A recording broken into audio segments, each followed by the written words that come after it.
네, 반갑습니다. 교직원 여러분. 아까 옆에 분들이랑 인사 나누셨나요? 네, 다시 한번 인사 나누시죠.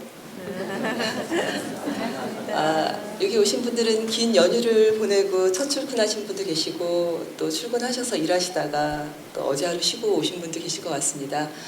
특별히 노동조합에서 교직원 수요예배에 주관하게 됨을 감사드리고요. 1년에 한 번 하는 주간이지만 할 때마다 떨립니다. 그래서 제가 자료를 좀 준비했습니다. 자료를 보고 말씀을 드리는 걸 이해해 주시길 부탁드리고요. 오늘 노동조합 그 교섭위원 간부로 수고해 주는 분들이 특별 찬양을 준비했는데 좀 들을만 하셨나요? 네, 저희가 전에 찬양을 하고 났더니 어떤 교수님이 그러시더라고요. 노래를 진짜 못하더라. 네, 그래서 오늘은 노래를 어떻게 했는지, 찬양을 어찌 했는지 사실 궁금하기도 합니다. 찬양 그 가사를 들어보니 굉장히 마음에 와닿는 그런 내용들인 것 같습니다. 특별히 슬프고 어렵고 힘든 사람들한테 주님이 함께 하시는 그런 시간 되기를 진심으로 간구해 봅니다. 제가 오늘 준비한 거는 노동절과 하나님입니다. 아마 제목도 좀 생소하실 것 같습니다. 첫 번째로는 노동절의 유래를 교직원 여러분께 소개를 좀 드리고 싶습니다. 노동절을 뜻하는 그 영어 단어가 메이데이죠. 예, 5월 1일 메이데이라고 외국에서 이렇게 지칭을 합니다. 근데 이제 그 항공기나 선박에서 긴급하게 구조 요청을 할 때 뭐라고 하는지 아시나요? 메이데이, 메이데이, 메이데이. 3번 급박하게 요청을 합니다. 도와줘요, 도와줘요, 도와줘요. 이제 이런 뜻인데 그 메이데이와 이 메이데이가 같다라는 얘기가 있습니다. 예, 제가 이렇게 인터넷을 쭉 찾다 보니까 이제 그런 내용들이 좀 있더라고요. 그래서 재밌다 싶어서 말씀을 좀 드립니다. 그 메이데이는 그 노동자의 열악한 근로 조건을 개선하고 지위를 향상시키기 위해서 만든 세계 노동자들의 축제의 날이기도 합니다. 그러나 1886년 5월 1일 역사적 사건을 기리기 위해 만든 날이기도 합니다. 그날 과연 노동자들에겐 어떤 일들이 있었을까요? 18세기 영국에서 시작한 산업혁명은 짧은 시간에 많은 변화를 불러왔습니다. 아시겠지만 세계사 시간에 배우셨을 겁니다. 산업혁명이 인간들에게 어떤 영향을 미쳤는지. 사실 도시에는 주택 문제를 비롯해서 실업 문제, 환경오염 문제, 범죄 문제, 빈부의 격차 이런 여러 가지 어떤 사회 문제들이 가득했던 그런 시기였던 것 같습니다. 1886년 미국의 상황은 더욱 심각했다고 합니다. 결국 전국에서 노동자들의 시위가 일어났고 특히 5월 1일에 미국 시카고의 헤이마켓 광장에서 노동자 4만여 명이 참여한 대규모 총파업과 평화행진이 있었습니다. 기계는 움직이지 않았고 생산은 멈췄습니다. 가장 중요한 구호는 하루 8시간 노동을 외치는 것이었습니다.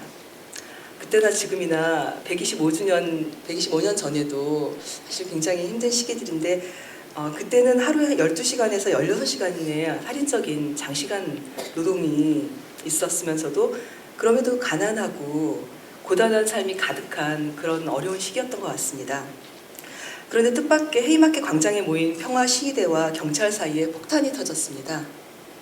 경찰의 사망과 설상가상으로 분노한 경찰의 시위대에 대한 무차별 발포로 인해서 많은 노동자가 또 사망하면서 최악의 상황들이 발생했습니다. 폭탄 테러의 원인은 밝혀지지 못한 채 그 당시 주동자로 지목되었던 노조 지도자 4명은 아무런 증거도 없이 형장의 이슬로 사라졌습니다. 그 후 헤이마켓 시위를 기념하기 위해서 많은 나라가 5월 1일을 노동자를 위한 날로 정하고 이날을 중심으로 노동자들의 시위가 조직적으로 일어나기 시작했습니다. 이것이 역사적인 노동절의 유래입니다. 오늘 제가 드릴 말씀은 아까 말씀드린 시편 146편 5절에서 9절의 말씀을 드리고자 합니다. 창세기 27장, 28장을 보면 야곱이 장자의 명분을 갖기 위해서 아버지 이삭과 형 에서를 속였습니다. 이로 인해서 고향을 떠나게 되는데 사실 예전에 사형 다음으로 높은 그 처벌, 형벌이 고향에서 내쫓는 그런 형벌이라고 합니다. 야곱은 고향 부엘세바에서 쫓겨나 외삼촌이 있는 라반의 집으로 이제 가게 됐습니다.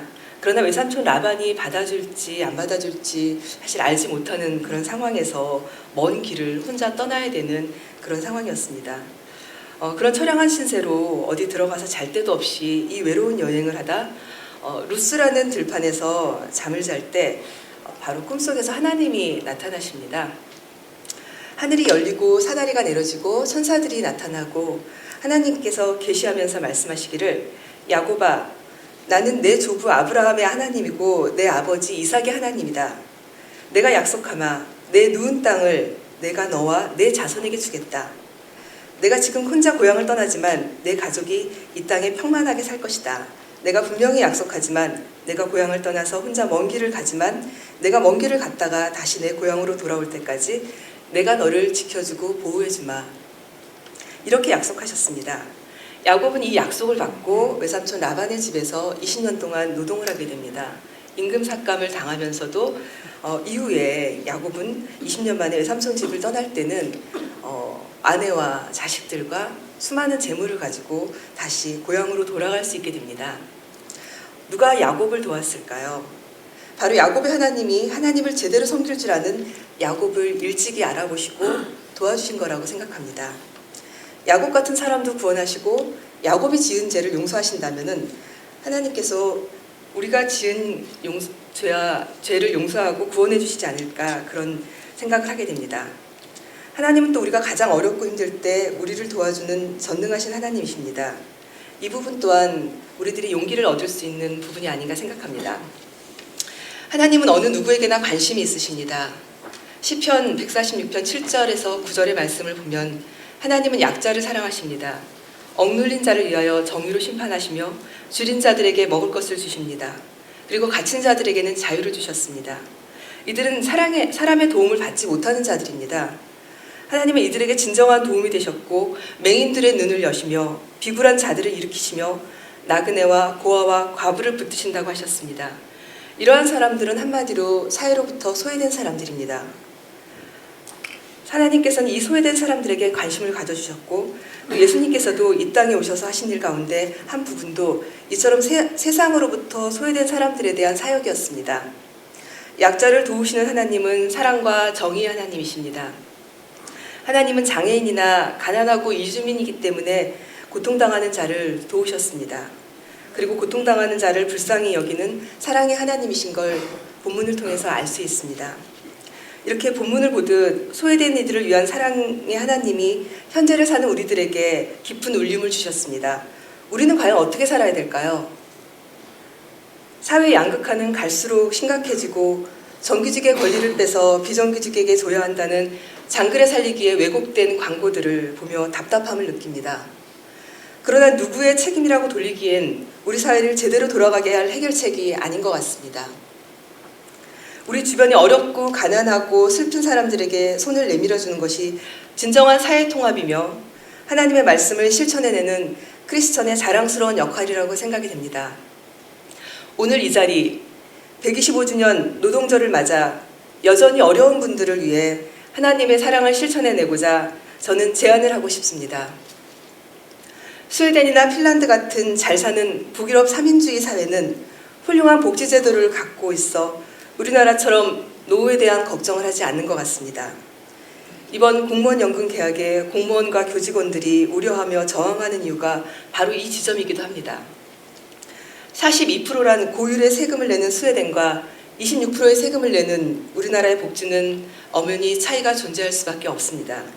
그 나라들은 이미 경제 민주화만큼이나 사회 민주화를 중요하게 생각해서 기업과 노동자가 임금 생활자 기금이란 걸 만들었습니다. 아주 오래전에.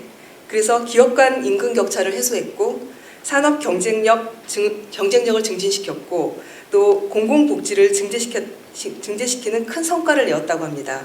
이처럼 사회적 합의를 이끌어내는 절차와 과정들은 매우 중요한 화두입니다. 함께 잘 사는 길, 함께 행복해지는 길은 작은 것이라도 서로 나누고 배려하는 하나님의 사랑을 실천하는 그런 길에서 시작될 것입니다. 하나님께서 그리고 예수님께서 먼저 실천하고 보여주셨던 그 길을 이제 우리 교직원 여러분과 노동조합이 함께 가야 되지 않을까 싶습니다. 오늘 찬양의 의미처럼 오 주여 이제는 여기에 하나님이 지으신 이 기관 세브란스 병원에서 서로 협력하고 서로 배려하고 서로 나눈다라면은 그러면 더 큰 대한민국의 울림이 돼서 환자들과 우리 교직원들 사이에 큰 사랑으로 싹트지 않을까 그런 생각이 듭니다. 많이 어렵습니다. 어려운 가운데 저희 노동조합이 그리고 우리 교직원 여러분께서 하나님의 기관에서 일한다는 큰 자부심을 갖고 함께 큰 희망과 소원과 행복을 열어나가는 시간들을 갖고 싶습니다. 노동조합은 요즘 임금교섭 준비를 위해서 사실 바쁜 시간들을 보내고 있습니다. 의료원장님도 계시고 기관의 주요 보직자분들 계십니다. 이제 일주일에 한 번씩 얼굴을 마주하며 우리 전체 교직원의 행복을 위해서 그리고 세브란스의 발전을 위해서 그리고 하나님 보시기에 합당한 일들을 하고 있는지 확인하는 그런 자리, 그런 시간들을 맞이하게 될 것입니다. 그 시간 노사가 함께 화합하고 그리고 교직원 여러분들을 항상 마음에 두고 환자분들을 마음에 두는 그런 실천을 이뤄나가도록 노력을 하겠습니다. 많이 부족하지만 제가 오늘 여러분 앞에 서서 하나님의 말씀 감히 전하면서 그리고 노사가 함께 어떤 길을 가야 될지 말씀드린 시간 소중하게 저 역시 기억하도록 하겠습니다. 경청해 주셔서 진심으로 고맙습니다. 감사합니다.